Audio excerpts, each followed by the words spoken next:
What we do here in this room is beyond me, but it's a very special room. I want you to feel it.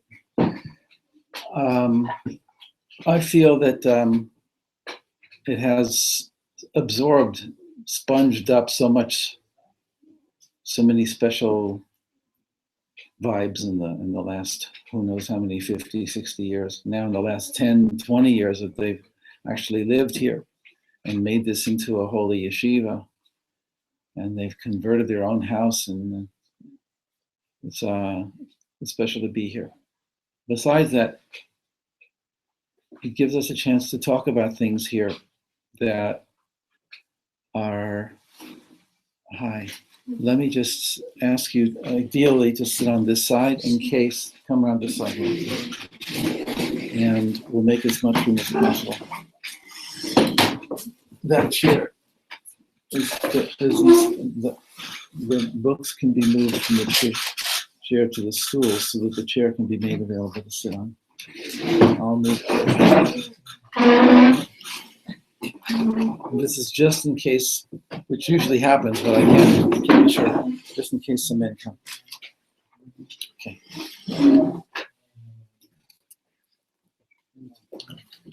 So, as I was saying,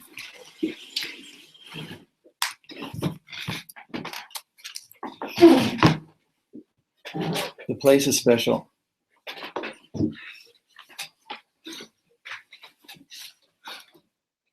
It's a liftoff space. It's a Holy of Holies. As you know, that in the Holy of Holies there were two kruvim, two angelic figures with their wings spread out, and they faced each other. And there's a famous teaching that the prophets all faced, wherever they were during the time of the temple or the Mishkan, even Moses, they faced inside themselves, they faced that space between the kruvim. And that's where the infinite came in to the finite. That's where the voice came, the voice of Hashem came.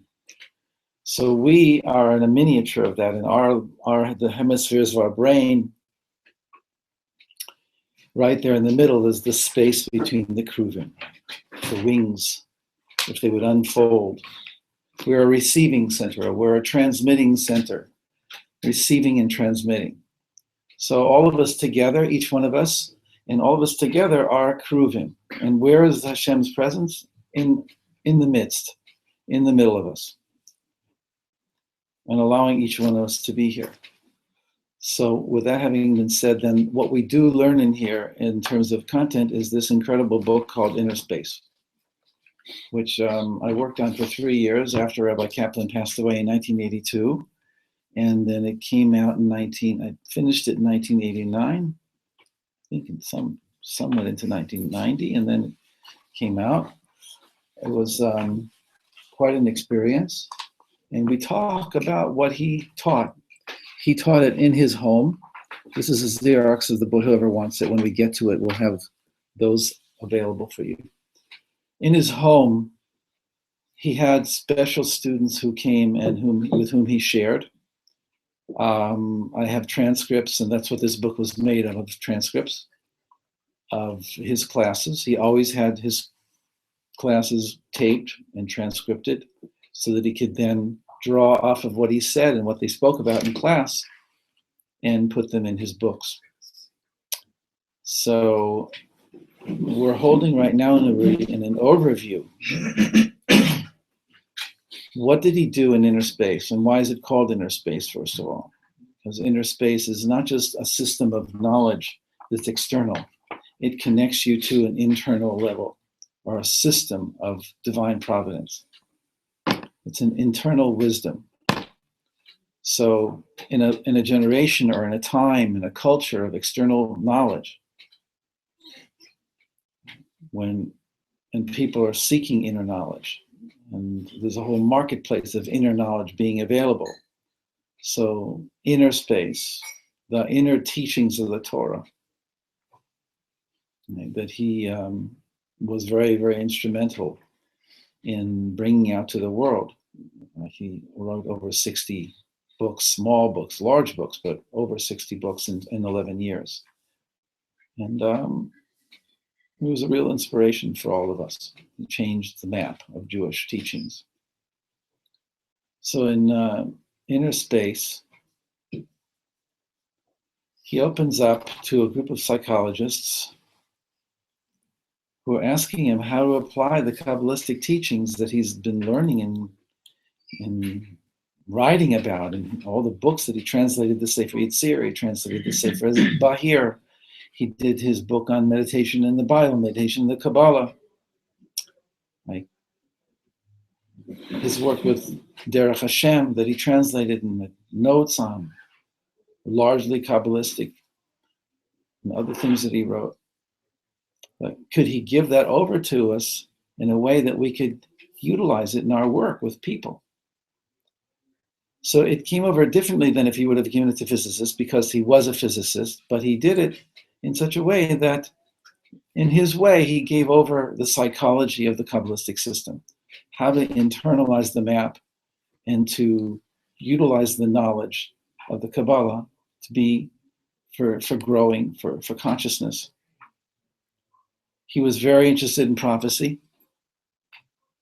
He believed very strongly that the prophecy would be returning before Mashiach would come, and it would be necessary for us to learn how to tune ourselves into those deeper and higher vibrations, and in order to just to be instrumental in this incredible process that we're in, this time that we're living in. So in the first part of Inner Space is a set of classes over a period of 3 months, in which he gives over the basics of the Kabbalah, with a lot of spice of Aryeh Kaplan's mind and his ability to put things together and to really give meaning. And the second part, the second half, part 2 of Inner Space, is called Meditation and Prophecy.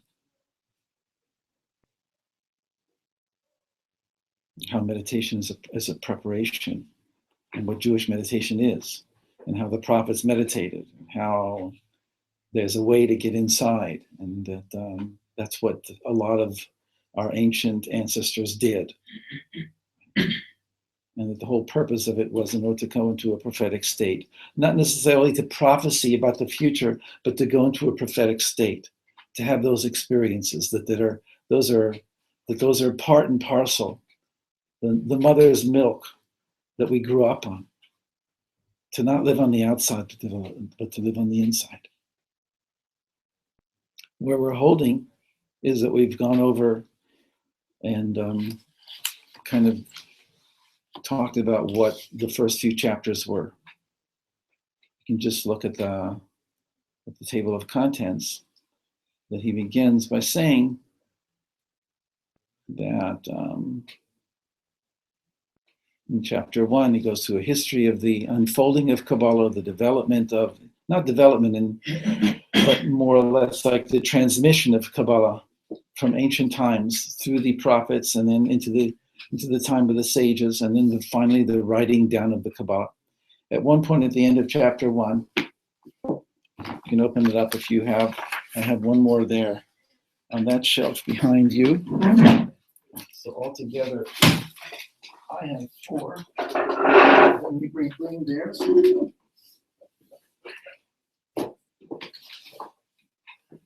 We have to share if that's all we have. Please take these 2, share one with the 2 of you. Here's one to share. And here is, okay, so that's all. So towards the end of chapter 1,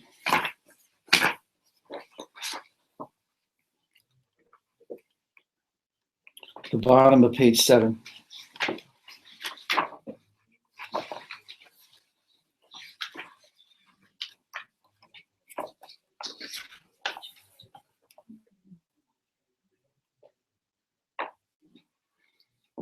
We see God as a simple unity, absolutely simple and absolutely one. There's no element of form, structure, or plurality in him whatsoever. But this brings up a tricky question. How does God, who is absolutely simple, interact with different aspects or parts of his creation? How does the one interact with the many? And says, well, while we're pondering that one, let's even get into a more perplexing one, which is, according to the Kabbalists, page 8, God's simple essence is so powerful that it must be hidden if creation is to exist at all. If, on the other hand, God would withdraw himself completely, creation would utterly cease to exist. So God cannot reveal himself completely to creation, and he can't withdraw himself completely from creation. Either way, creation can't exist. But either light will be too strong, or the whole electric current that runs through the creation and maintains it would be turned off. So we thus have a paradoxical situation where the very existence of anything but God himself becomes extremely tenuous. So the question, therefore, is no longer how can the one interact with the many, but how can the many exist? So his answer is, the Kabbalists answered this question in the previous one by explaining that God created a spiritual dimension.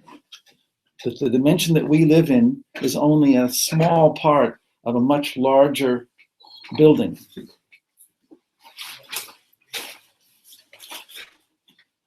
And that the energy, as we come down from the higher dimensions, is lower and lower and lower, so that there can be a lower dimension.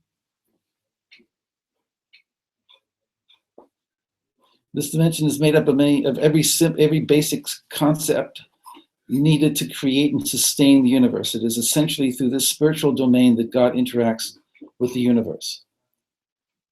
It thus forms the bridge between God and creation and acts as a step-down mechanism which prevents creation from being overwhelmed by God's essence while still being infused by it.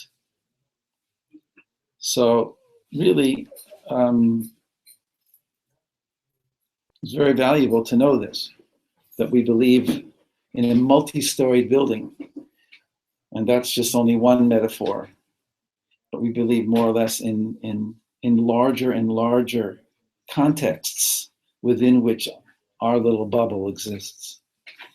And so that's already like to tune ourselves in to be able to be aware of the higher dimensions. That's what Abraham and Sarah did. Yitzhak, Rivka, all the story of the Avot and the Imahot that we're having now. It's a very deep thing. It's told in different ways, but it really depends how you tell the story of what happened when Sarah, who was a prophetess, saw in prophetic vision, she saw her husband about to take a knife to her son's neck. So the very human, dramatic one is, oh my God, he's going to kill my son, and her soul just went up from terror, from the shock. The other way of telling the story is that she understood that Abraham and Yitzhak had reached the highest level of their own development, and that without putting a knife, much before he put the knife to Yitzhak's neck, Yitzhak's soul went up. He had what we would call nowadays a near-death experience. At that moment, Hashem called to Abraham and said, Abraham, al tishlach yadecha el hanar, v'al ta'as lo mu'uma. Don't send your hand forth against the lad, and don't even touch him. And the word Abraham is one of the 4 times in the Tanakh, that Hashem calls somebody's name twice. So one of the meanings is that Abraham is the higher soul. The first name is the higher soul that stays up above. It's called the Shorish Neshama, the root. And the second name is the branch that comes down and dwells within Abraham. And it's true of every single one of us.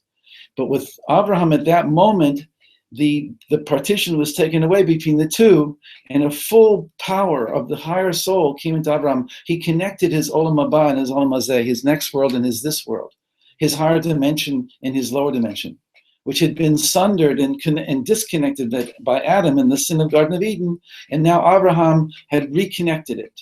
And his son went up to the top and stayed there, and the angels took him.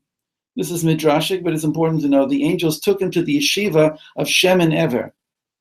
So he had a near-death experience. He was never the same his whole life. He was never the same again. He reached above life as we know it. Avram himself joined life in the next world and in this world. And Sarah, it says, Vayu chayes Sarah, mea shana, ve'esim shana, ve'sheva shanim, elu chayes Sarah. These are the lives of Sarah, because she really did live in both worlds. She lived, Chaim was her, not just a regular plural word. She really did live lives, and therefore she went up completely. Yitzhak went up temporarily. Yaakov, Abraham connected both. They set something in motion for the whole rest of history. They broke through the partition, right, that had come down as a result of the sin of Adam. They broke through it. So they through prophecy, we reconnect. So that's our tradition. That's what we have received. So why am I bringing it up, and why is it so dramatic? Is because to know that we live within a higher system of many dimensions, it impacts on how we live our lives down here. It empowers us to be living on a much higher level. So that's what Rabbi Kaplan opens his book with. And he goes into the purpose of human souls coming down into this world is to perfect this world, that the whole world was created for mankind. And it's us who, in a sense, our actions reverberate throughout the entire universe. And this is even after Galileo and after Copernicus, that man is made small and the earth is made to a speck of dust. Because size is not important here. It's a spiritual quality that we're talking about. That when we realize who we are as souls, then our actions become cosmic and universal. So this book is about the system that Hashem created as the intermediary between himself, his Ein Sof, his infiniteness, and our finite world, to empower us to connect through that spiritual dimension, to empower, to draw down, to channel, to become conduits of the higher consciousness into this world. The essence of Yisrael, of Israel, the concept of Israel. And it's not exclusive, it's not you can't be, we are. It's everybody can be, everybody's included. And we don't consider ourselves the only ones on the planet who have any truth. We consider that since Adam was in the Garden of Eden, truth became spread out and dispersed. And that the whole messianic process of history is the coming back of truth into us, into Jerusalem, and then completely spreading out through the entire earth. But it's certainly not an ownership of anything. We have to be humble, especially now before Mashiach, when we don't have the answers to mankind's problems. But we're peaking, we're on the verge of becoming Am Yisrael. We've come back to the land.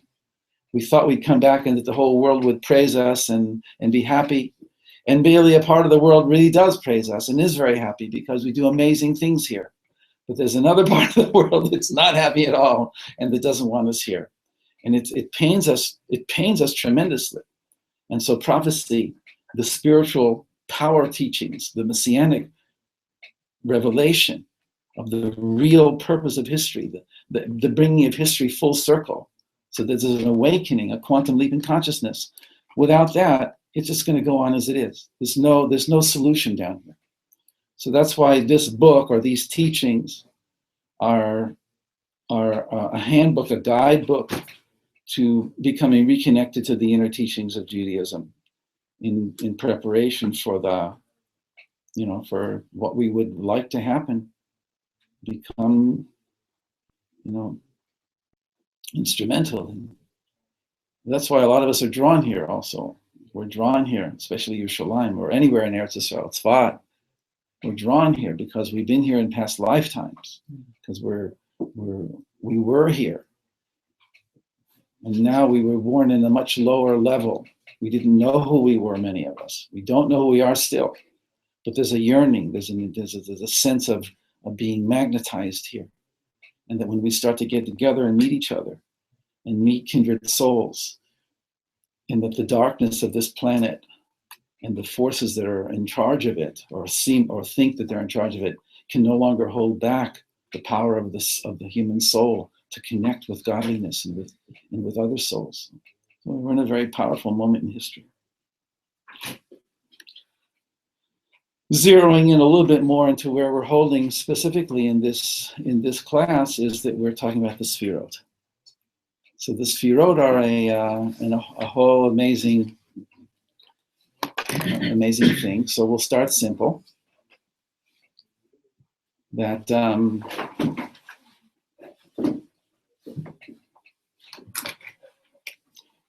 let's read a little bit. I know that not all of you have books. I did have. Let me see how I want to start here. So chapter 4 is the Sfirot. Then chapter 5 goes into the specific Sfirot. Keter is chapter 5. Chochmah and Bina is chapter 6. Chesed, Gvura, Tiferet is chapter 7. Netzach Hod Yesod is chapter 8. And Malchut is chapter 9. And so it's really a very unique presentation that he gives over. What do I want to share with you? I want to share with you mostly today about Keter and how to internalize what Keter is and what God's Keter is, what our Keter is, and the interconnectedness between the two. But first of all, I suppose simply, what are the names of the 10 Sfirot? And what do they mean? Okay. And also we have a song of the 10 Sfirot. So at one point I wanted to sing it, and I actually think that now is the time. So I'm passing it out. I gave some already out, and to those who didn't get, here's this. This is an amazing poem. You can keep it if you wish. If you don't think you really want it, and you don't think you can keep it in the right place, so then you can give it back. But it's yours if you want it.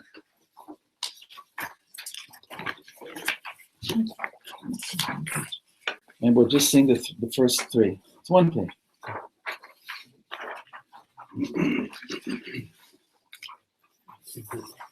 This is a song that is traditionally sung at the third meal on Shabbat. El Mistater, O hidden God.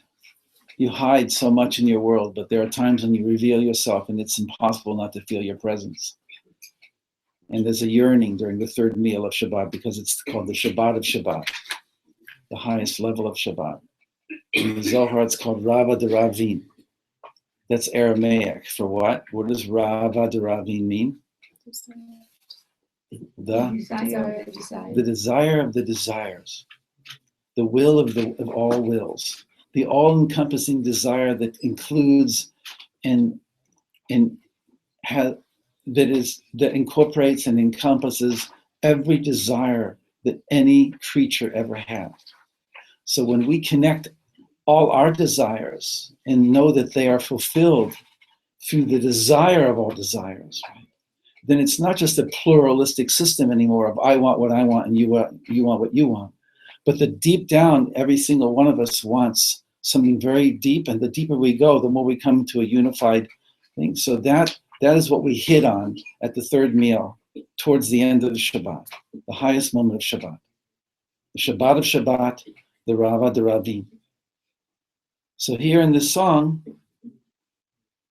the tune that I sing is from where my parents and my ancestors are from, which is in Halab, which is Aleppo, and which was definitely a center of mystical teachings for centuries.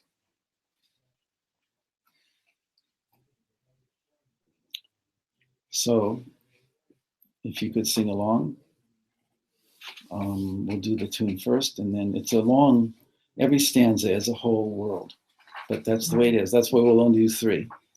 But I hope that by the time we come to the end of the third stanza, that we'll be ready to come back into learning. So please be patient. Na na na na na na. Na na na na na na na.